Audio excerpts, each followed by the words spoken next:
No terceiro vídeo sobre manejo de fogo, eu começo a falar mais sobre o cerrado e como as plantas do cerrado reagem ao fogo e, portanto, por que manejar fogo pode ser importante. Isso aqui é um dos trabalhos mais importantes que a gente tem no cerrado para evidência de fogo natural. Como eu falei, fogo natural e fontes de ignição natural ocorrem apenas por raios e vulcões. No Brasil, a gente não tem nenhum vulcão ativo, portanto, qualquer fogo natural no Brasil ocorre por raios, e os raios acontecem especialmente, né, os raios que geram queimas naturais ocorrem especialmente durante a transição da seca para a chuva, que é aquele momento em que a biomassa está muito seca, e muitas vezes o raio cai, mas a chuva não cai exatamente naquele lugar. Então, essa fonte de ignição encontra uma biomassa bem seca, propícia para que o fogo se espalhe. Mas existem inícios, né, de queimas naturais durante todo o período chuvoso. Normalmente, a área queimada durante o período chuvoso vai ser menor pelo simples fato de que a vegetação já está muito mais úmida do que ela estava naquela transição seca-chuva, né? Então, a gente vê aqui no gráfico abaixo, do lado esquerdo, que a maior área queimada ocorre aqui nesse trabalho, ocorreu em setembro, que é justamente quando a gente tem a vegetação muito seca e os raios iniciando por causa do início do período chuvoso. Quais são esses ambientes pirofíticos? Vários ambientes pirofíticos, como estava no slide anterior, são savanas, os campos e os ambientes ecossistemas mediterrâneos. Então aqui tem um mapa das savanas no mundo, as savanas tropicais do mundo, em que a gente vê a característica das savanas mais marcante, que são os verões secos e os invernos chuvosos. Então a gente vê aqui nesses gráficos, as barrinhas vinho são a precipitação anual, e a gente vê que todas as áreas abaixo do Equador têm a precipitação no meio do ano praticamente zero, né? Então a estação seca no meio do ano, que é o nosso inverno, enquanto que as vegetações, as savanas no hemisfério norte, têm esse momento da seca durante o final e o início do ano, que é o inverno deles. No cerrado e em outros tipos de vegetação em que o fogo ocorre de forma natural, as plantas evoluíram com o fogo, né, e, portanto, desenvolveram uma tolerância evolutiva à ocorrência de fogo.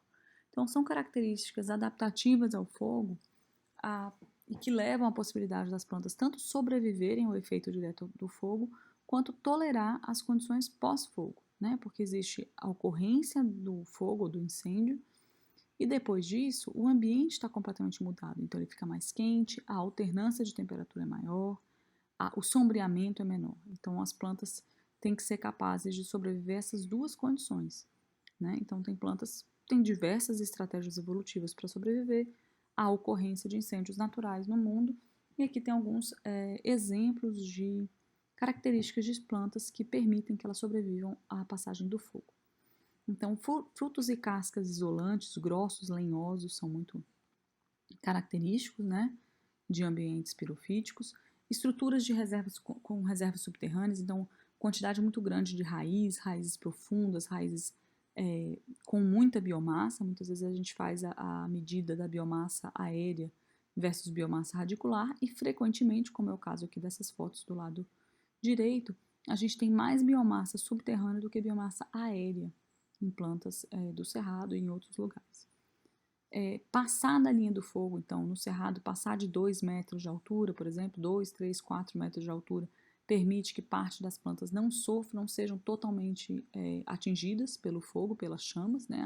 As chamas aqui no cerrado não são muito altas, não se compara com aquelas chamas, por exemplo, naquelas florestas de sequoia da Califórnia, em que você chega a ter chamas de 50, 80 metros, né? Na altura das árvores em si. Não é o caso do fogo no cerrado.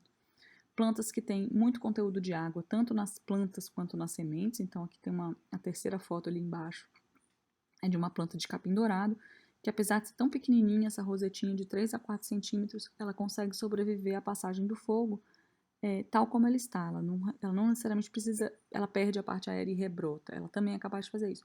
Mas muitas conseguem sobreviver à passagem do fogo, porque o fogo é relativamente rápido, e essas plantas têm um alto conteúdo de água, elas acabam não sendo consumidas pela passagem do fogo. Sementes também podem ter essa mesma característica, e também sementes mais secas que protegem o embrião. Então, todas essas são condições que permitem que as plantas do cerrado sobrevivam à passagem do fogo. E muitas plantas do cerrado respondem ao fogo com, por exemplo, florações massivas. Essas duas fotos aqui mostram duas espécies de Velusiácea em floração massiva, a população inteira florescendo sincronicamente logo após a passagem de incêndios, uma na Chapada do Diamantina e a outra na Chapada dos Veadeiros. Dispersão de sementes, então muitas plantas do cerrado abrem os seus frutos logo após a passagem do fogo, e vai facilitar tanto a dispersão quanto a germinação das sementes.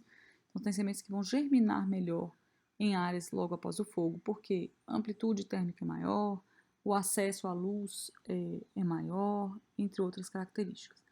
E tem plantas do cerrado, inclusive, que têm óleos que aumentam a temperatura das chamas, e aí se discute se isso não seria uma característica adaptativa em termos de ser flamável, né? Plantas que aumentam a intensidade do fogo ou aumentam a temperatura do fogo.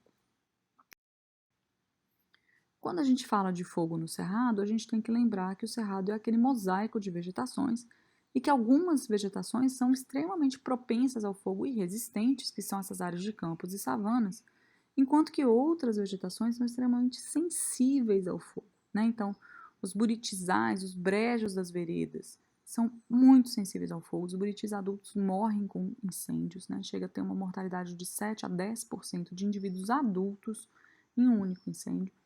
As matas ciliares, as matas de galeria, também são extremamente sensíveis ao fogo, né? Não deveriam queimar nunca. O manejo de fogo, se ele for feito, ele tem que ser feito para evitar qualquer fogo e incêndio nessas áreas.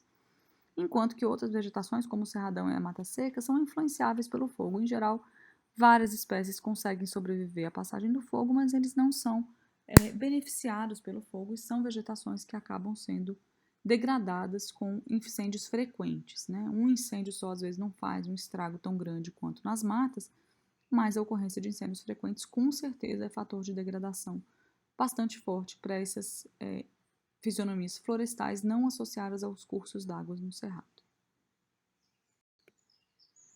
E aí uma coisa importante de se pensar é que essas fitofisionomias resistentes e sensíveis ao fogo, elas ocorrem em mosaicos dentro da vegetação do cerrado, né? Então aqui eu coloquei com esses círculos vermelhos essas áreas que são sensíveis ao fogo. Então a gente tem que pensar no manejo da paisagem como um todo, considerando esse tipo de vegetação e a sua resposta diferente ao fogo e ao incêndio, né? Então, para evitar incêndios em matas de galeria, é possível que eu tenha que ou deva fazer fogos controlados, prescritos, nas áreas de campos e savanas. Eu vou falar isso mais especificamente mais para frente. E agora, antes disso, eu vou mostrar alguns exemplos de manejo do fogo em vários lugares do mundo.